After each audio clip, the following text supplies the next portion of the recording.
Ahora sí, ya lo saludo formalmente el doctor Luis Eduardo Rey Vázquez con nosotros. ¿Cómo le va? ¿Cómo está, presidente? ¿Cómo anda? Buenos días, muy bien, gracias. ¿Reelecto?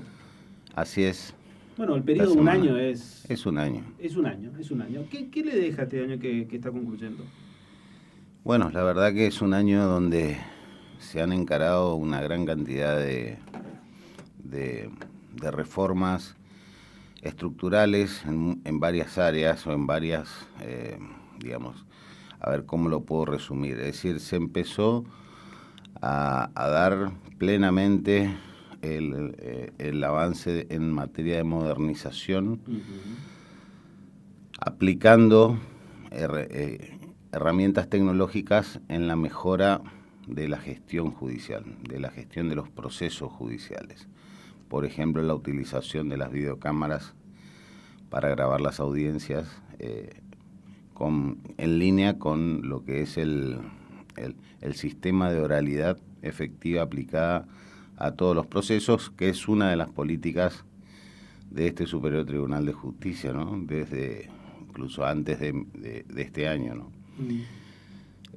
También, obviamente, se han dado numerosos cambios normativos que ya venían de antes por el tema de que los anteproyectos de códigos fueron elaborados por comisiones conformadas en el seno del Poder Judicial y fueron remitidas a las legislaturas. Este año vio la luz finalmente el Código Procesal Penal, pero hay otros códigos en danza, es decir, el Código Procesal Civil y Comercial, Código Procesal Administrativo, Código Procesal Laboral, que comenzaron a concretarse, ¿no? Sin perjuicio de que uno ya venía, digamos, como quien dice, previendo de antemano y vislumbrando cuáles pudieran ser las necesidades en línea con estos códigos, ¿no? También en materia informática en general, es decir, en materia de tecnología hemos avanzado muchísimo, es decir, vamos hacia, es decir, la meta es el expediente electrónico, el expediente digital, pero en el medio hay todo un camino que hay que recorrer y lo estamos recorriendo. Como ustedes saben, la parte informática por ahí muchas veces no se ve inmediatamente porque todo el proceso de planificación, diseño, etcétera, se hace internamente, pero creo que estamos encaminados. También seguimos adelante con todo lo que son las obras de infraestructura. Este año se pusieron en funcionamiento nuevas dependencias judiciales y seguimos con obras en marcha y tenemos en mente otras dependencias para seguir haciéndolo el año próximo, todo siempre pensando, ¿no?, en la mejora en la calidad del servicio, ¿no? ¿Cuál es el principal desafío para esta nueva gestión? Bueno, yo creo que tiene que ver básicamente con el tema de la implementación del Código Procesal Penal, que va a ser un gran desafío porque supone incorporar un modelo acusatorio pleno en una provincia donde no se aplicó, más allá de los principios teóricos que uno ya venía sosteniendo y que en la práctica se trataban de amoldar estas viejas normas a los cánones actuales, incluso por aplicación de principios constitucionales y demás, pero creo yo que a partir de ahora va a comenzar verdaderamente un cambio muy importante en materia de gestión de los procesos, que es de esperar que eso también contribuya a una mayor celeridad en la tramitación de estos procesos, ¿no? O sea, para poder lograr el objetivo, el gran objetivo que es el plazo razonable, ¿no?, en la resolución de los procesos. Creo yo que conforme las viejas normas, es decir, había resquicios que permitían que muchas veces por las propias debilidades del sistema, es decir, la limitación de recursos humanos, la rigidez de las estructuras burocráticas que supone el sistema escrito, el papel, etcétera, esto lamentablemente durante mucho tiempo dilató en demasía muchos procesos y creo yo que la utilización conjunta de los medios tecnológicos, de los nuevos paradigmas en materia de gestión de procesos van a producir necesariamente un cambio positivo en la gestión de estos procesos. Y lo mismo cabe decir luego de todos los otros procesos, ¿no? Yo no tengo duda que el Poder Judicial es el poder más conservador de los tres poderes. ¿Cuesta mucho los cambios, lograr estos cambios? Y es difícil porque uno siente que desde distintos sectores es como que hay resistencia, pero creo yo que la natural resistencia que tiene el ser humano a los cambios. Nosotros lamentablemente tenemos una misión, una responsabilidad que es la de garantizar al ciudadano el servicio de justicia, hacerlo de manera efectiva y en un plazo razonable. Entonces tenemos que agudizar no podemos de ninguna manera resignarnos a decir, y bueno, estos procesos duran lo que duran y no hay nada que hacer, sino que tenemos que estar permanentemente viendo de qué manera podemos agilizar y mejorar la gestión permanentemente. Y en esto, la verdad que todos quienes integramos el Superior Tribunal siempre tenemos esta preocupación inmersa, digamos, cada tanto surge y estamos permanentemente en las reuniones que tenemos hablando de estos temas, ¿no? Sí, la verdad es que hay unas cuantas cosas que uno va viendo en el día a día y que por ahí le llama la atención y siempre digo que la gente cree que las cosas funcionan de una manera dada y en realidad no funcionan de esa manera dada. Por ejemplo, la otra vez, esta semana estaba averiguando sobre un crimen que ocurrió en el barrio Fray José de la Quintana y todavía no está el resultado de la autopsia, por ejemplo. Que uno decía, bueno, pero esto se tiene que dar mucho más rápido. No, evidentemente no se da tan rápido.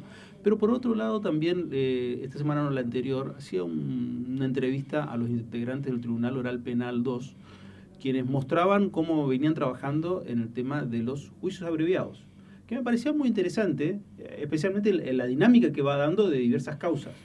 Pero en ese desarrollo uno se encontraba con algo, que había un juicio que tenía más de 15 años en el proceso. Más de 15 años, decía, 15 años que un tipo había entrado a una casa, que se había llevado cosas menores. Pero decía, 15 años, yo no sé dónde vivía 15 años atrás y no sé dónde voy a vivir dentro de 15 años adelante. Digo, por un lado y por el otro, digo, no solamente por el lado de quien es el delincuente o del otro lado de quien es la víctima. Digo, tantas cosas pasan que la justicia por ahí no termina de dimensionar la velocidad de los hechos o de la vida misma, ¿no? ¿Eso es lo que se apunta? ¿Eso es lo que se estima? Efectivamente, bueno, como casos como el que relata, uno con el tiempo, uno que ha ejercido la profesión también y conversando con distintos actores del servicio de justicia, lamentablemente a veces se termina naturalizando una cuestión de decir 15 años y como un hecho dado y que no se puede revertir. Bueno, justamente al contrario, nosotros lo que tenemos que romper es esa idea, es decir, no puede durar 15 años y más, digamos, un hecho que puede dar lugar a solución por la aplicación de instrumentos como el juicio abreviado o incluso más. Hay casos donde es posible aplicar métodos alternativos de resolución de conflictos. Ahora incluso en el nuevo código se potencian estos medios, al igual que los procedimientos de flagrancia, es decir, casos que no deberían demorar en su solución. Bueno, justamente a eso apuntamos, ¿no? A lograr efectivamente simplificar en la medida de lo posible, sin vulnerar las garantías constitucionales, la duración de los procesos. La otra vez, cuando se aprobó el nuevo Código Procesal Penal, bueno, había mucha expectativa, bueno, finalmente se aprobó, me pareció muy bien lo que se ha aprobado.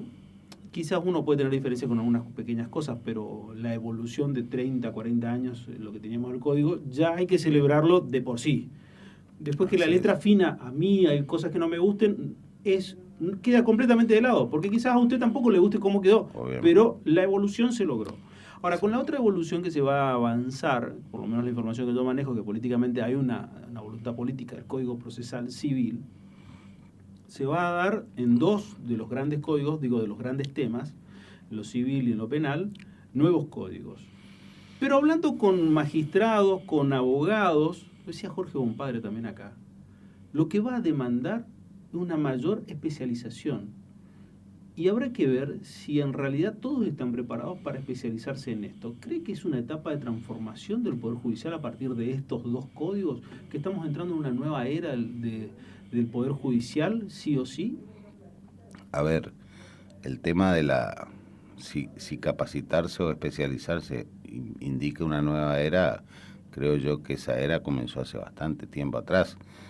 Es decir, en los últimos años, hoy ya no es concebible, digamos, alguien que no esté especializado en algún área, lo cual no quita que uno deba perder la visión de conjunto, ¿no? Es decir, creo que en la formación jurídica, en la formación de la persona, uno atraviesa distintos estadios, ¿no? Es decir, incluso alguno persigue un determinado nivel formativo, por eso existen las especializaciones, existen las maestrías, existen los doctorados. Es decir, cada uno verá según también hacia dónde apunta o en qué área quiere volcar, hasta dónde llega, ¿no? Pero creo que esto es una mecánica que ya hoy por hoy lo veo, y uno lo ve, por ejemplo, en la mayoría de los abogados que se han recibido en los últimos 10, 15 años, prácticamente todos cuentan con un título de posgrado, que obviamente da cuenta de la necesidad que el propio mercado demanda, ¿no? De mayor capacitación, de mejor calidad en la formación.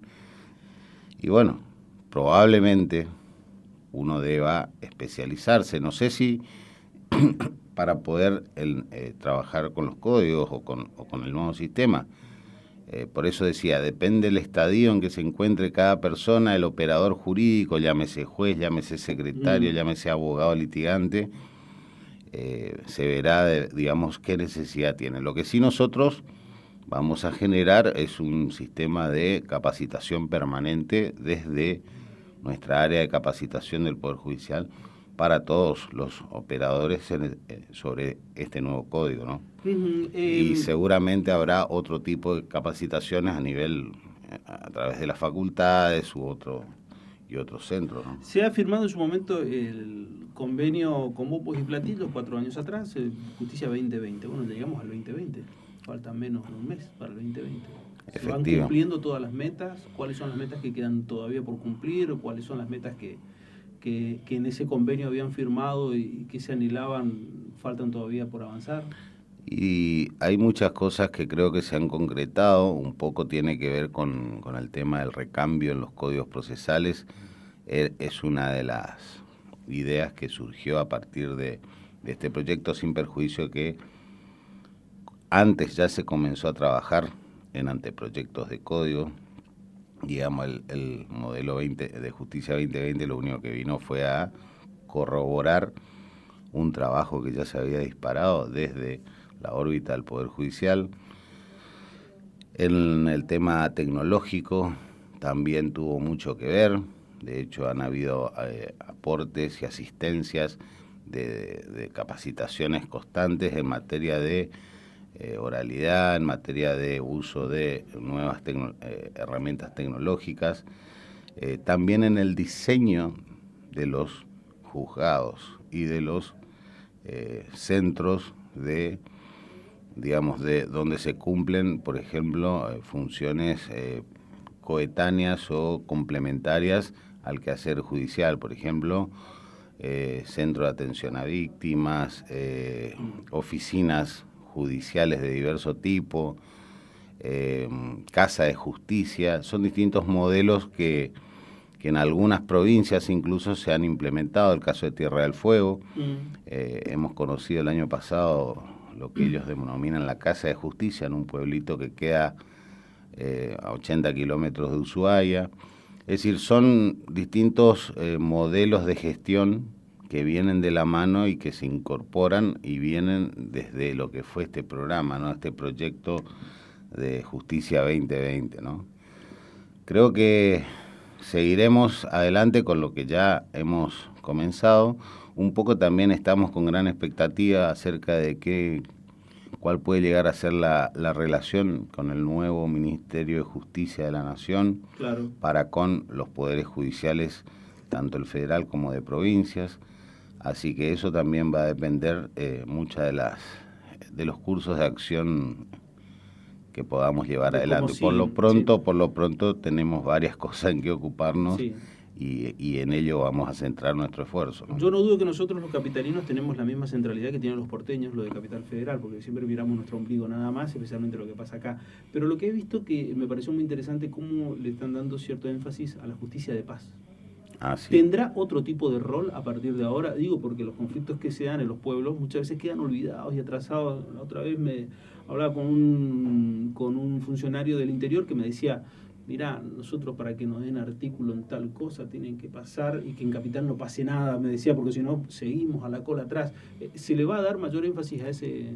No, de hecho, la justicia de paz viene siendo, digamos, debidamente atendida desde el Superior Tribunal al menos, y en el sentido en que también nosotros somos conscientes que constituyen el punto de acceso a justicia de numerosas poblaciones que de otra manera no tienen cómo acceder justamente a este servicio. Uh-huh. Corrientes es una de las provincias que ha sabido utilizar el servicio de los facilitadores judiciales, que sí, son un nexo entre estas poblaciones y la justicia. Los jueces de paz, en su gran mayoría, tienen una impronta bastante similar, la mayoría son jóvenes y tienen, digamos, clara la misión de que el juez de paz no es un juez de oficina, digamos, es un juez que debe, digamos, acercarse al conflicto, tratar de evitarlo, tratar de prevenir incluso y tratar de mediar. Es decir, debe ser una persona que debe de alguna manera involucrarse en los conflictos que se plantean en su comunidad, ¿no? Y creo que muchos de los jueces tienen ese perfil, cumplen ese rol, y desde el Superior Tribunal alentamos todo ese tipo de curso de acción. Bueno, se ha remitido el presupuesto general de la provincia a la legislatura correntina y una merma notable se ha visto en el Poder Judicial. ¿Trae complicaciones para ustedes? ¿Cómo lo ven? Y tenemos que ver, porque la verdad que es muy reciente el tema del envío del presupuesto. La verdad que tendríamos que reunirnos con nuestros pares, con las áreas técnicas y ver cuál es el impacto que esto puede tener, ¿no? Pero sin lugar a dudas, cuando uno proyecta algo es porque lo ha hecho en base a un estudio de cuáles son las necesidades prioritarias para el año que viene, ¿no? Para el ejercicio presupuestario que corresponde, ¿no? Es decir, sin resignar servicios, sin resignar ningún tipo de cuestiones que la Constitución y las normas internacionales nos imponen, ¿no? A los jueces, ¿no? Al Poder Judicial, de manera que tendríamos que ver, es decir, no es la primera vez que ocurre, es decir, que hay un recorte, pasa con otras áreas del Estado, tampoco en esto somos, digamos, tampoco es que a uno le sorprende, pero para poder entender realmente cuál es el alcance tendríamos todavía que hacer un diagnóstico y ver de qué manera impacta y en todo caso cómo debiéramos reacomodarnos, ¿no? ¿Todavía no lo hicieron entonces? Todavía tenemos que hacerlo. Proyección de edificios. ¿Cómo viene, digo, la proyección de los edificios? Porque ustedes en su momento habían hablado se había mencionado que Santa Catalina iban a tener un predio. Después recuerdo una visita del gobernador Valdés al Superior Tribunal de Justicia que habló de una parte del terreno vinculado al Regimiento 9, que una porción ahí que podrían ustedes colocar o hacer una torre ahí. ¿Qué quedó todo eso? ¿Hay alguna posibilidad, hay alguna proyección para este año que viene, el 2020? Bueno, la verdad que es otro de los puntos que tendríamos que sentarnos los 5 del tribunal, porque verdaderamente hubieron muchos proyectos, muchos planes. Nosotros lo que pensamos muchas veces es, primero, que si uno piensa en una ciudad judicial debe pensarlo para los próximos 100 años. no podemos pensar en una ciudad judicial para los 10 años. Y si nosotros hacemos una proyección para 100 años, Santa Catalina es chico. Si nosotros, entonces, primera cuestión, eso es lo que por ahí nos frenó un poco, porque la idea es decir, bueno, ciudad judicial que sea ciudad de todo. Ahora, si vamos a ir por parte, y bueno, sí nos sirve, pero ¿qué partes? ¿Y qué queda? ¿Y dónde queda el resto, no? Entonces también por ahí pensábamos en algún otro inmueble que pudiera haber que nos permitiera realmente poder albergar la totalidad de las estructuras judiciales para hacer una verdadera ciudad judicial. Y bueno, entonces la verdad que quedaron ahí en el tintero algunos proyectos. Eso que dice de lo del megaproyecto, digamos, de un edificio o algo similar, sí, en un momento se habló, pero fuera de esa conversación, que yo creo que fue una conversación informal más que nada, no se llegó a avanzar con algo en esa línea, ¿no? Pero bueno, también a nosotros nos preocupa no solo capital, sino el interior, ¿no? Entonces estamos, la verdad que hemos logrado por ahí muchos espacios cedidos por municipios. Esta es la práctica, digamos, que los municipios nos donen los terrenos para nosotros poder allí edificar una estructura judicial permanente en terrenos propios, sí, no alquilados. Cuando esto no es posible y como última ratio, bueno, se acude a lo que es el alquiler de un predio, ¿no? Pero siempre pensando a futuro, ¿no? Siempre pensando no solamente hoy, no como quien dice saliendo del paso, sino programando algo que duradero, ¿no? Que solucione los problemas no solo de los quienes estamos hoy y las generaciones actuales, sino las futuras, al menos inmediatas, ¿no? Sí, cuando hablamos de los nuevos códigos también, y esto me acordaba porque estamos hablando en el terreno de obras de las obras que en realidad necesita el Poder Judicial, cuando ando por el foro penal me dicen dónde vamos a colocar la sala de audiencia. Cuando hablo los que están referidos a la parte civil me dice las salas de audiencia. Todos me hacen referencia a las salas de audiencia. ¿Qué pasa con eso? ¿Van a crear nuevas estructuras? ¿Van a reacomodar? ¿Qué salida le encuentran ustedes? A ver, los nuevos juzgados que vayan a ir haciéndose ya hoy por hoy se planifican con ese diseño, ¿no? Con la previsión de un espacio a utilizar como sala de audiencia. Y en los casos donde no, digamos, hoy tenemos ya todo hecha la previsión para adaptar las estructuras a salas de audiencia. Sala de audiencia, por ahí no hay que pensar como típica película norteamericana donde uno ve un tribunal. Claro. No. Estamos hablando de, a veces, el mismo despacho del juez funciona como una sala de audiencia, porque todo esto...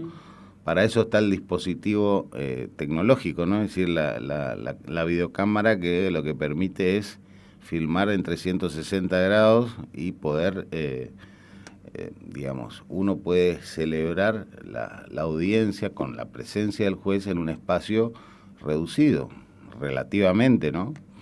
Así es que, obviamente que lo ideal es poder tener un espacio, y por eso le decía, en los nuevos edificios se contempla esta sala, ¿no? La otra vez estuve con Graciela Liceico sobre una cuestión particular y estábamos hablando y me mostraba que ella tiene en su despacho de una cámara nada más ahí, va filmando diversas audiencias, porque estábamos hablando sobre la audiencia que tomó vía WhatsApp.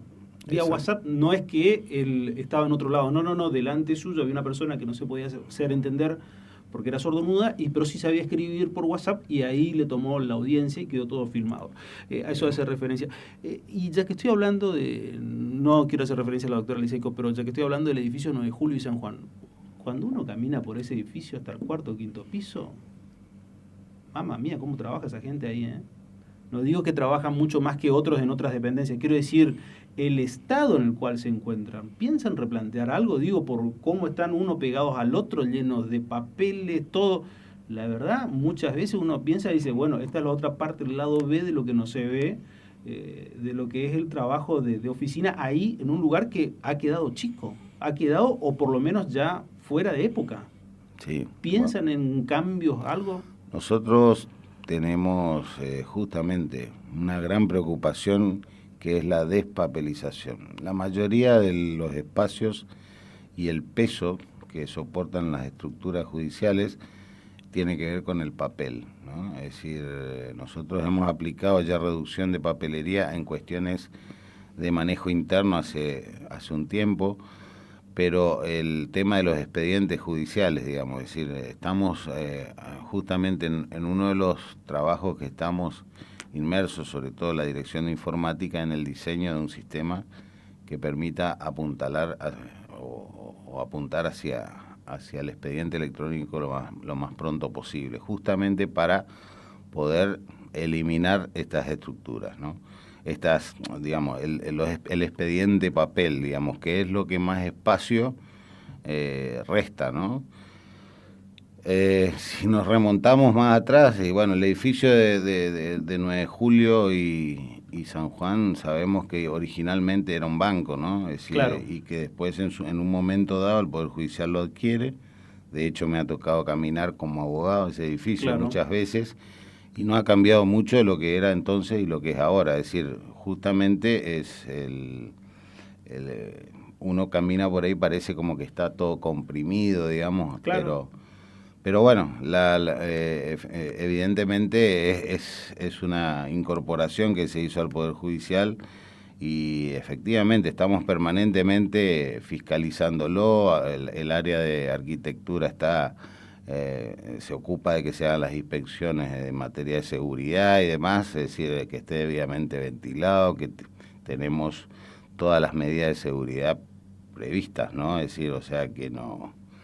Pero sí, entiendo que no es lo ideal muchas veces, ¿no? El ideal al que uno apunta, aspira. ¿no? Sí.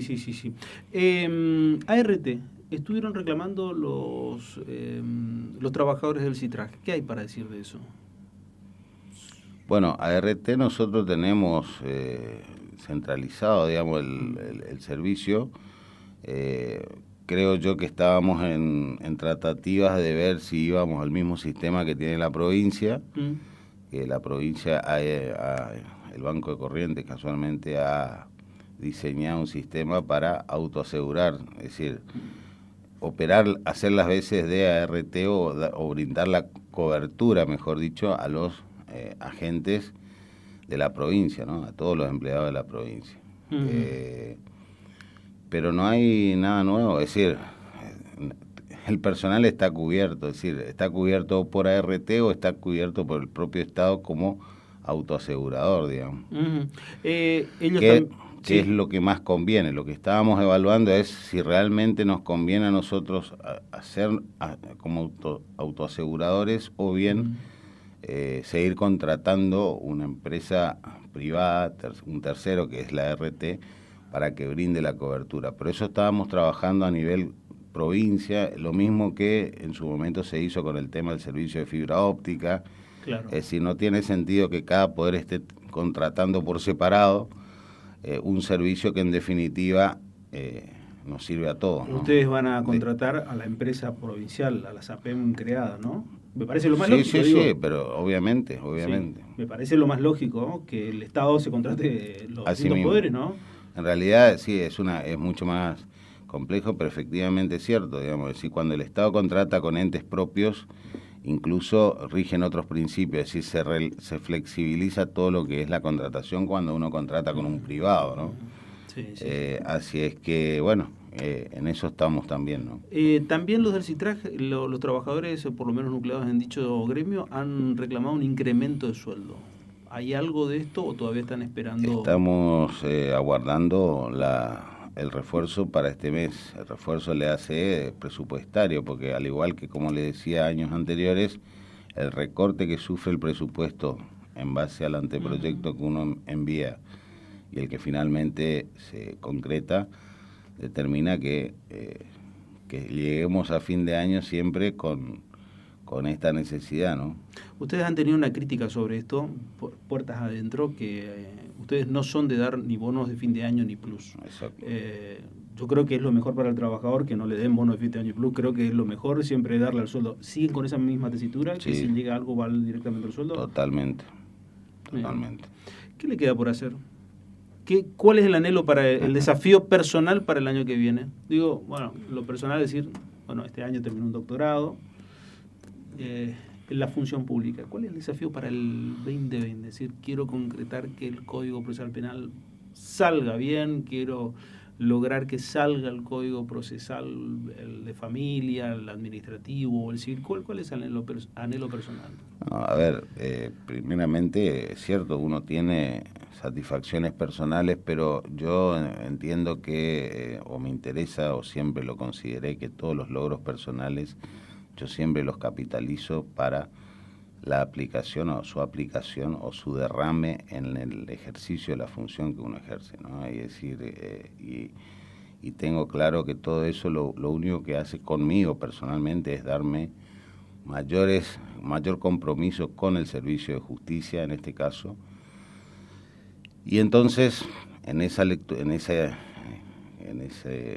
línea, digamos, yo particularmente quisiera que podamos seguir a nivel país en paz, a nivel provincia también, que podemos seguir articulando con los distintos actores, llámese sindicatos, llámese magistrados, llámese otros poderes, y justamente con esta misma modalidad de trabajo que hasta ahora la tuvimos, poder ir concretando cada una de las cuestiones que están en danza, ¿no? Es decir, llámese códigos procesales, reforma o actualización tecnológica, mejora del recurso humano. ¿A qué me refiero? Este es algún dato que no quiero dejar pasar. Nosotros estamos encarando la selección del nuevo director o directora del área de recursos humanos del Poder Judicial. Uh-huh. Nosotros, históricamente, esta dirección se denominó de personal y licencias, y entendimos que es un concepto que hoy por hoy no refleja verdaderamente lo que verdaderamente importa, que es el recurso humano, es decir, el capital humano. Uh-huh. Y entonces, desde esta área nosotros estamos muy enfocados en la selección de tanto un director como un jefe para que comanden esta área, porque entendemos que debe realmente centralizarse la atención en la persona que cumple la labor dentro del Poder Judicial, y cuáles son las dificultades que puede generar, por ejemplo, en un ámbito de trabajo, ¿no? Qué hacer para tratar de que ese lugar de trabajo sea óptimo, sea agradable, eliminar todo tipo de toxicidad, léase en términos personales, ¿no? Y tratar de justamente lograr que la persona que trabaje dentro del Poder Judicial no solamente sea una persona que esté comprometida con el servicio, sino que además cuente con un ámbito de trabajo ameno y acorde con esa necesidad. Le estoy haciendo muy resumidamente, sí, ¿no? Y para que se entienda, es decir, en general, esta es un área para nosotros muy importante por muchas razones, pero fundamentalmente lo que quiero significar es que no solamente es importante lo que la persona hace, sino el lugar donde lo hace, el ámbito donde trabaja, y desde esa mirada es que nosotros vamos a tratar de hacer todo lo posible para disipar cualquier factor que pueda impedir que alguien pueda realmente trabajar correctamente o adecuadamente dentro del Poder Judicial. Gracias por venir. Gracias a ustedes. Que tenga un buen año, especialmente que el Poder Judicial funcione como la gente por lo menos anhela y espera que sea. Ojalá así sea. Muchas gracias.